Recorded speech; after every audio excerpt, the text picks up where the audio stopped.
It is the Awesemo NFL Top Stack Show. We built some lineups. If you guys are not familiar, not if you are new, not if you're not new. I kind of got hung up there. But you know who is new to the show is Matt Savoca, who's sitting here alongside me. I've never done this show with Matt before. Matt, who we've done some NBA shows together, some NFL shows back in the past, but Matt is doing this with me now. And if you guys are unfamiliar with the show, here's how it works. We're going to build some lineups using Fantasy Cruncher, using the tools over on Awesemo. Be giving producer Mike some directions in terms of what kind of settings to put on. And it's a good time, good showcase of some of the tools we have over at Awesemo and how we use them to build lineups. Matt, how you doing, man? I'm doing great. Really excited to boss producer Mike around a little bit while also showcasing some of the great things that Awesemo's tools can give you. It's going to be really fun. Excited to dig into this slate. It's weird. You're sounding really choppy. It was fine to me before we started. Then the second we start, it's like you're underwater and you're drowning or something. So we'll see. All right, let me see what I can do. Oh, well, there it goes. Now it's working. So it just fixed itself. I acknowledged the issue, which that's what they say, right? The first step to admitting to solving a problem, you have to admit you have it. Right there, we admitted it, and it just solved itself. So it looks like we are good. So a little something also, guys. So we have a couple of teams lined up. We're going to make a DraftKings stack with the Rams. We're going to make FanDuel stacks with the Bucs. And then we're going to do a contrarian stack that you guys are going to vote on in the YouTube chat. So, Mike, if you could throw up a poll in the chat with the Vikings, the Ravens, the Seahawks, you guys vote on which team you would most like us to see make stacks of between the Vikings, Ravens, and Seahawks. And then whatever you guys pick is your team you most want to see, that's what we'll make stacks of at the end. But until then, we first have a DK stack we're going to be making with the Rams. Now, the reason why I like to look at the top stacks tool that we have over on awesemo.com. It's very useful for MLB, especially in NHL, but for football also, it has a lot of utility. And one thing that really stands out this week, we have Matthew Stafford projected for about 8% ownership.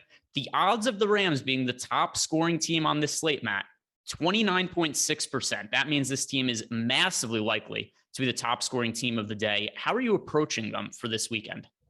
Well, usually when we have a team that's this in this great of a spot against Jacksonville, who basically with any metric you look at defensively, they're one of the worst defenses in the NFL.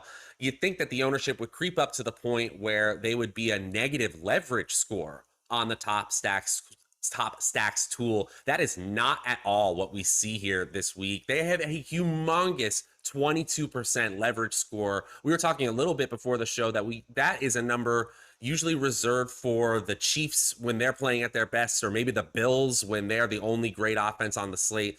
But just seeing the Rams, even though they've quote unquote underperformed over the last few weeks here, they're in just such a great spot.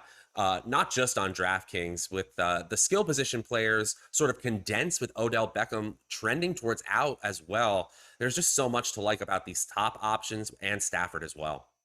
All right, so let's get into the Rams then. And Mike, if you could pull up Fantasy Cruncher and head on over to DK, we're going to make some Ram stacks. Now, I want to get your take on this, Matt. So for me personally, when I'm building a stack with, say, the Rams, and we're going to do the Bucs in a second, there are certain quarterbacks that I want to force to make double stacks of, and certain ones where it's like I'm fine with them only having one of the pass catchers in the stack. And it usually depends on how that individual quarterback scores their fantasy points. You know, somebody like Lamar Jackson, he's somebody who could potentially come up as a contrarian option for us later. He could get a lot of his fantasy points running the ball. I don't think it's necessary to get double stacked with him.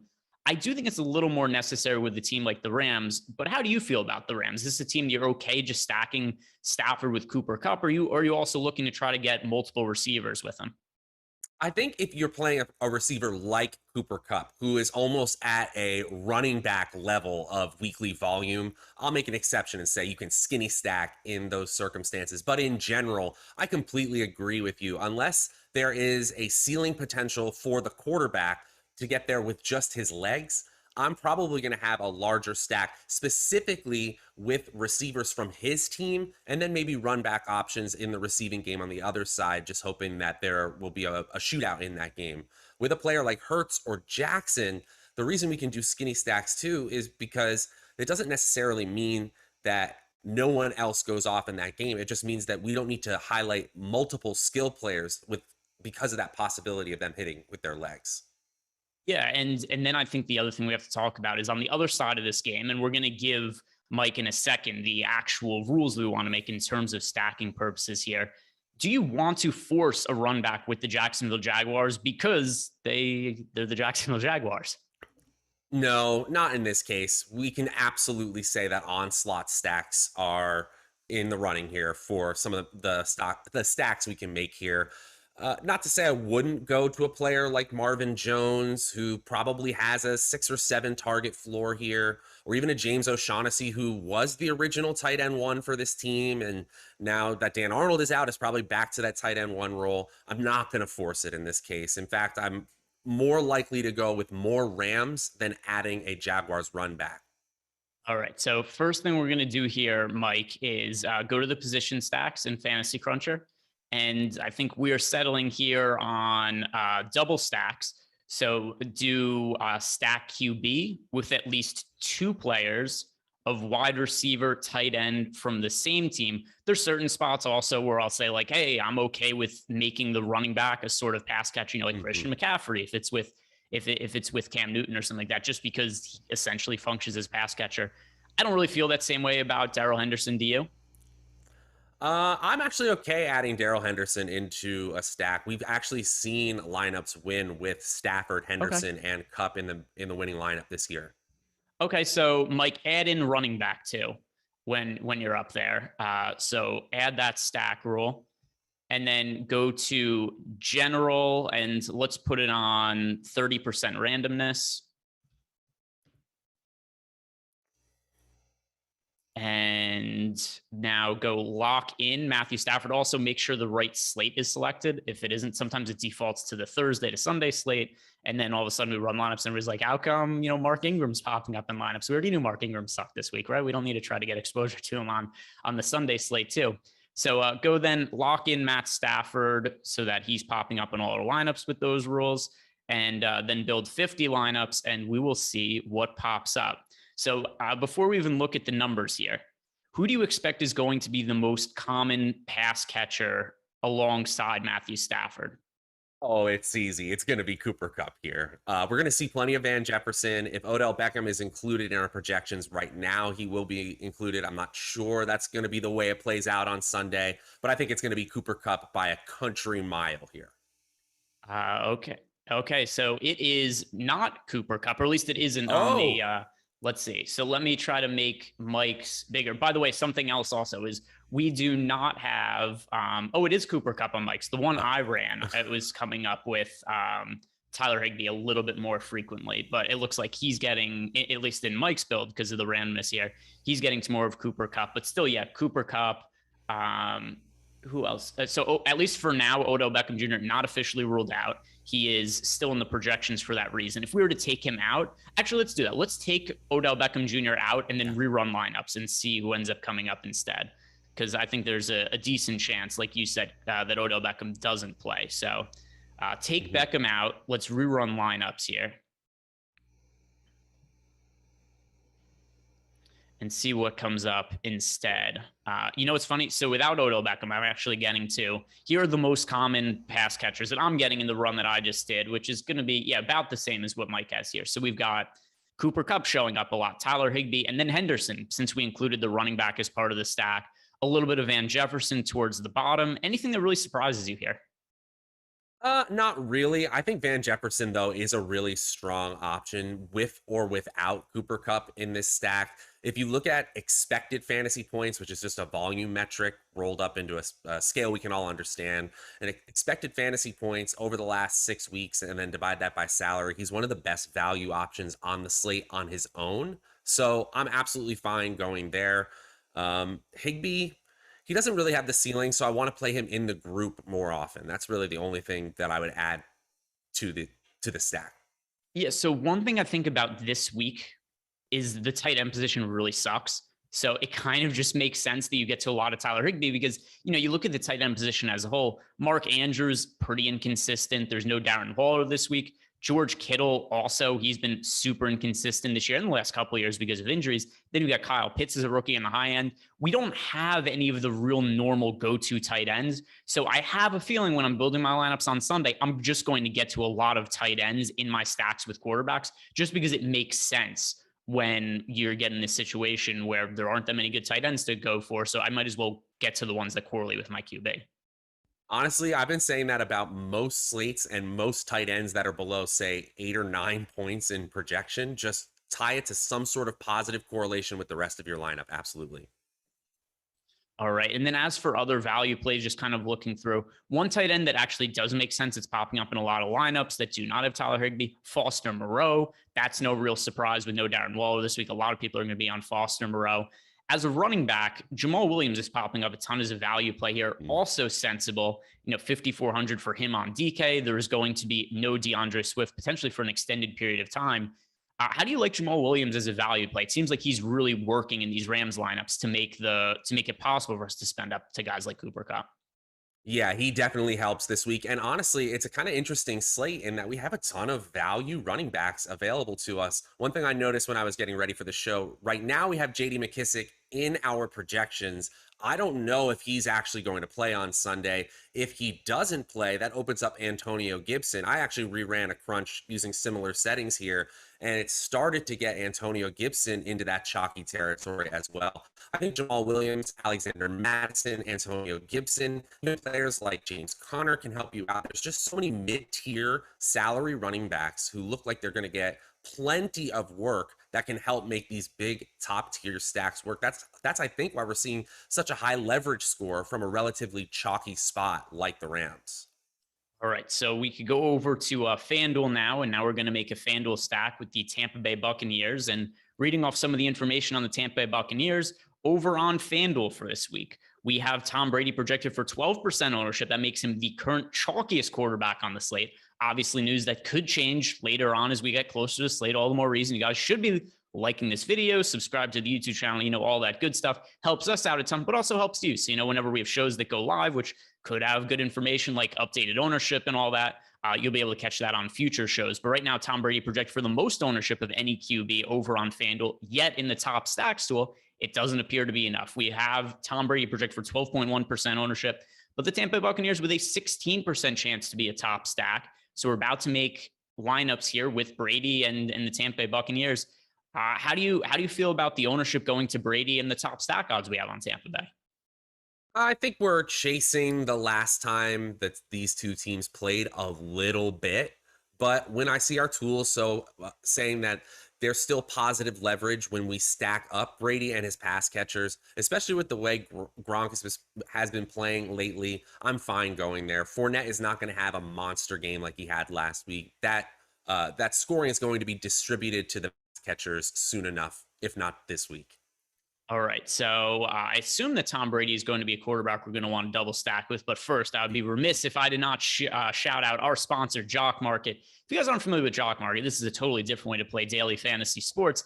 This is a stock market, but for athletes. So there's an IPO period. You could bid on the players, but then just because the game starts, it doesn't mean that your lineups are locked because, well, number one, there are no actual lineups. You're just holding shares of players. You could buy and sell them as the games are going on. Fun, different way to play daily fantasy sports, but most importantly, make your first promo. If you're making your first deposit, use the promo code Awesemo. Get up to a $50 bonus on your first deposit. Also, they have a first market guarantee there. So if you do not profit on your first slate, you get refunded for up to $100. So risk-free to play on Jock Market for the first time. In addition, get a $50 bonus for making your first deposit using the promo code Awesemo. So lots to like over there at Jock Market if you're new and looking for a different kind of DFS experience.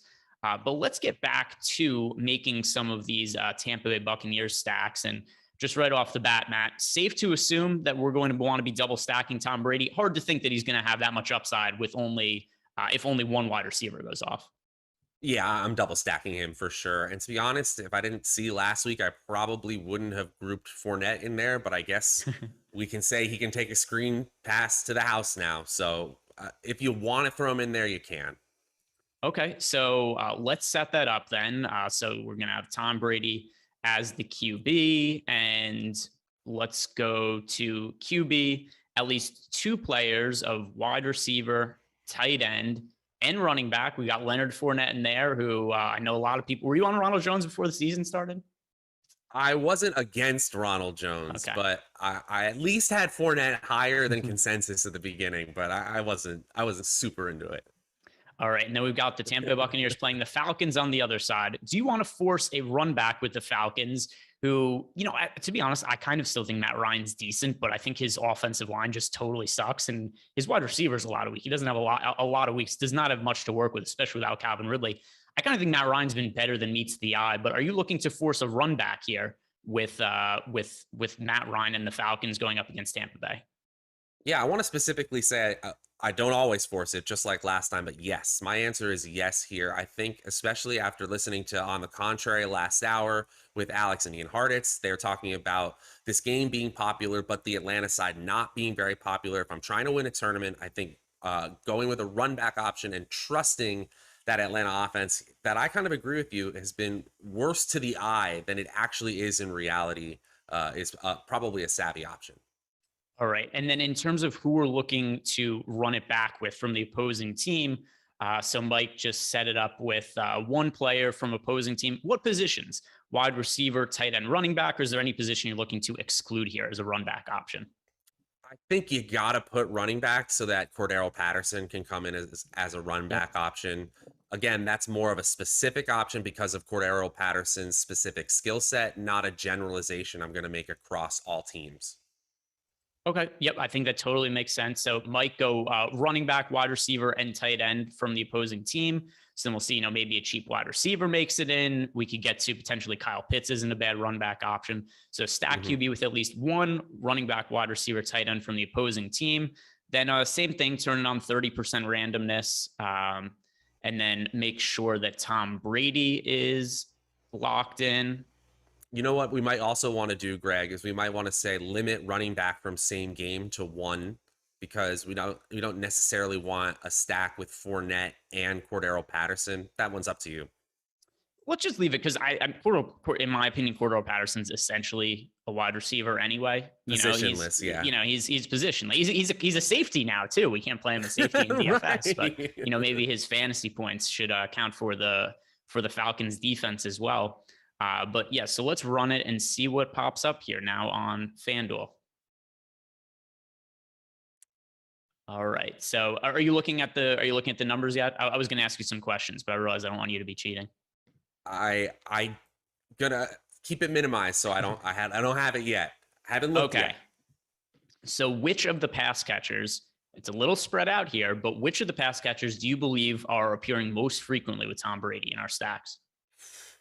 I think it's going to be Gronk by just a little bit, and then Evans and Godwin kind of right behind. My way off. So we have, let's see what Mike's build has. So Mike has Leonard Fournette popping up a ton. That is the same for me. However, we also have Godwin's up there. Mike Evans is up there. Gronk at tight end. So it is pretty spread out. It looks like there's a lot of viable options with Tom Brady here that makes sense. Also, I realized going off camera to try to get a better view of Mike's screen here, because even though I'm wearing my contacts, I'm essentially blind. But so and I wanted to make sure too that I have somewhat similar numbers coming up on my screen, but still pretty spread out. Fournette getting run, Godwin, Evans, Gronk. Does it make sense to you that we're getting all these options popping up with Tom Brady? Absolutely. I think this team has the most potential points in almost every matchup. If you look at team cumulative expected fantasy points, that's exactly what we see.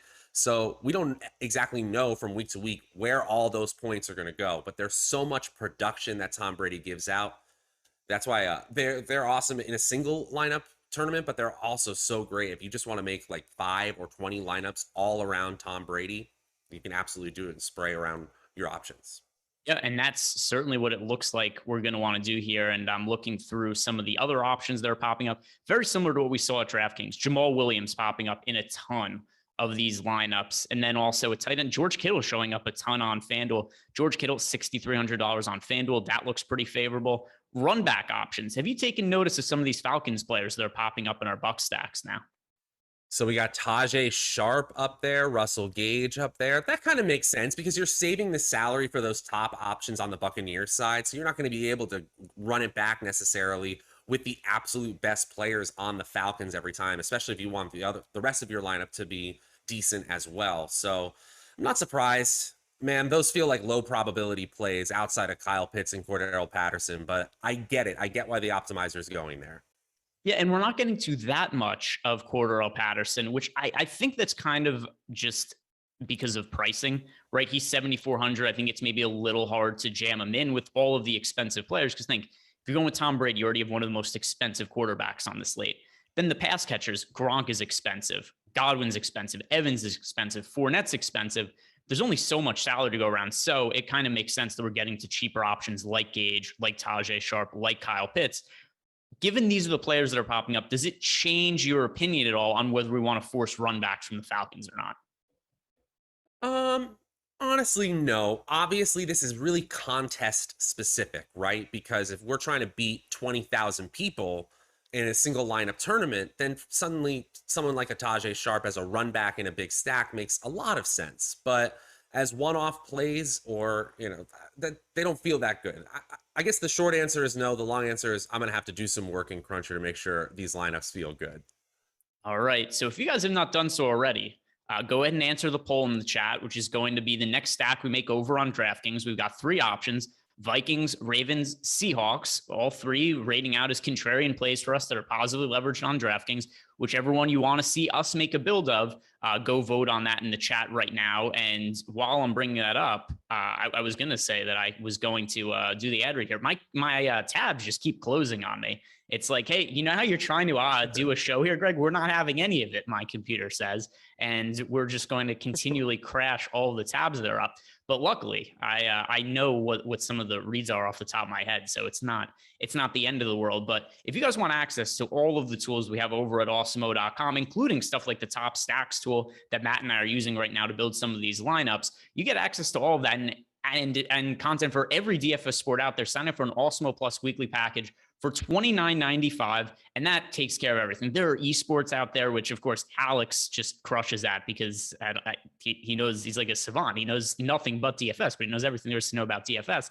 So we've got all of that covered with all the tools we have over at Awesemo.com. Weekly pass for $29.95. And you're signing up for the first time, use the promo code NFL Strategy Show. That'll get you 25% off your first week of Awesemo Plus Platinum. And if you're only looking to play NFL DFS, we have NFL weekly packages starting for as low as $3.95. So go check that out. Stop guessing, start winning, join Awesemo Plus today. All right, where are we at with the poll here? We have Vikings.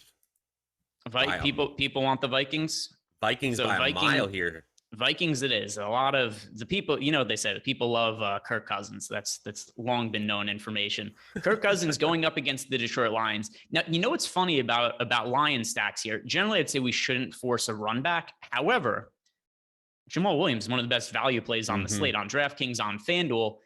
I think if we do force a run back, Jamal Williams is going to come up in like 100% of them. Is that an issue for you? A little bit, but ultimately, I think it's going to be sorted out by Sunday because of injuries, with other people popping up into that value range with Jamal Williams. Our current run of projections really, really likes Williams. We're not going to get off of him. Certainly, if we're game stacking, we're not going to. But I think it's going to sort itself out in terms of ownership once we get to Sunday. All right. So let's now figure out from the Vikings side of the game, do we want to force 2 stack options with Kirk Cousins? Obviously, Dalvin Cook, it appears like he's not going to be playing, which means that we've got Madison. You would think generally be a massive value play. However, Madison's kind of been priced up at 7,600. So number one, I'm going to ask you, do you like getting Madison in lineups with Kirk Cousins? And are we going to go with 1 or 2 stack options with him? I'm not sure I love getting Madison in lineups with Kirk Cousins. Okay. In our game-adjusted rush rate and game script-adjusted pace, it looks like the Vikings still want to be a rush-first team. So if we are going with the Vikings receivers having big days, which we know they can do, I think we should just keep it to their pass catchers. Okay, and so let's go 2 pass catchers, but only wide receiver, tight end. And let's add that in. So that'll really minimize the amount of Alexander Madison that we're going to get here. There'll still be some Madison that'll just pop up because he's, a good enough points per dollar play. But now in terms of a run back, what are you looking to do here? Are we going to include Jamal Williams at running back, or do we want to not include the running back to try to limit the amount of Jamal Williams? What kind of rule do you want to set here? I almost think we should just let it run. If we want to force a run back, I would say at least 1 wide receiver tight end from the the opposing team with the quarterback, which we might do. But, you know, this is a situation where I might go into the group setting and I might actually change the correlation. That's a little bit in depth here. But basically, I just want someone other than Jamal Williams to pop up without having too many Detroit run back options. Okay, so we won't force one. We're just going to go the QB, Kirk Cousins, with at least 2 wide receiver tight end from his team. And then I also want to make sure that we have, if you haven't done so already, Mike, make sure that Kirk Cousins is locked in and unlock Matthew Stafford if you still have him locked in from earlier, because or else you're just going to give Fantasy Cruncher fits where it's like, how do I have 2 QBs locked in? We're not allowed to do that. And then we will run the lineups and everything else should be set from before. And all right, which pass catcher, you know the question that's coming, Matt, which pass catcher do you think on DK is going to come up most frequently with our guy Kirk Cousins, who everybody loves? Oh, please tell me it's Justin Jefferson. Please tell me it's plenty of Justin Jefferson, because that is really the player I'm betting on here against the Detroit Lions, who have a terrible secondary. All right, Mike, pull up the results. All right, so we're getting to a lot of KJ Osborne, Tyler Conklin. Then also, if you look down, there's still Justin Jefferson, Adam Thielen popping up. And by the way, Alexander Madison's still making his way into a lot of these stacks. So I'm actually kind of curious. Click on the team stacks. If you scroll, see where it says team stacks, if you scroll up a little bit, Mike. Click on that. I'm kind of curious to see. Yeah, so there's still a lot of, like 4-man stacks that are popping up here for the Vikings. And I think that's just because Alexander Madison still projects as a good points per dollar play, even at the elevated price point. So he's making it into some of these Viking stacks, even though we aren't forcing it. But in terms of cheap options, what do you make of guys like KJ Osborne and Tyler Conklin who are showing up here with Kirk Cousins?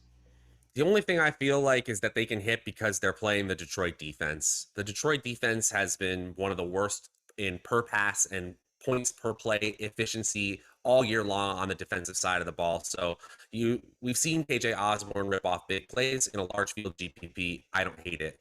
If I'm playing a smaller field or like a single entry, something like that, I might try to force Kirk Cousins stacks to have at least one of those big 2 receivers in Jefferson or Thielen. So again, it really depends on the contest you're playing. All right. And then something else that stands out here, by the way, we did not force a run back option with Kirk Cousins, but I actually kind of like this now that I'm looking through some of these stacks and why I don't think that I'm going to force a run back in these Vikings games. On the other side, Jamal Williams is still popping up in, like half the lineups that we've made of Viking stacks. And that's without us forcing them. I almost guarantee if we were to make a lineup here and force a run back option, it's going to be 100% Jamal Williams in these lineups. Then. Right. So I kind of have to like do the groups or something. Yeah, but I like how this is set up. But I do want to ask you, if we had to play one pass catcher from the Lions, so we're taking, Jamal Williams out of the mix. If we had to play wide receiver or tight end from the Lions in these Viking stacks, who is it that you would be choosing? Yeah, I ran a crunch similar to that where I kind of forced it, and I got a lot of Josh Reynolds. And I think that's just because we've seen the target share really increase the last few weeks. 5 targets on Thanksgiving, including that big touchdown catch in the first half. 70 yards receiving was by far his best game of the season. I'm also getting to some Amon-Ra St. Brown and then TJ Hawkinson. Not to say that Hawkinson is a bad play, just not a fantastic value at his relatively high $5,200 salary on DraftKings. All right. That is going to do it for us today, guys. This is a good look at some of the tools we have on the site. And don't forget, you guys can go sign up and use that promo code NFL Strategy if you're signing up for the first time for 25% off your first week of Awesemo Plus. Also, guys, thank you for participating in the poll. Helps us direct the show. We appreciate you guys very much. Like this video, subscribe to the YouTube channel. Good luck this weekend.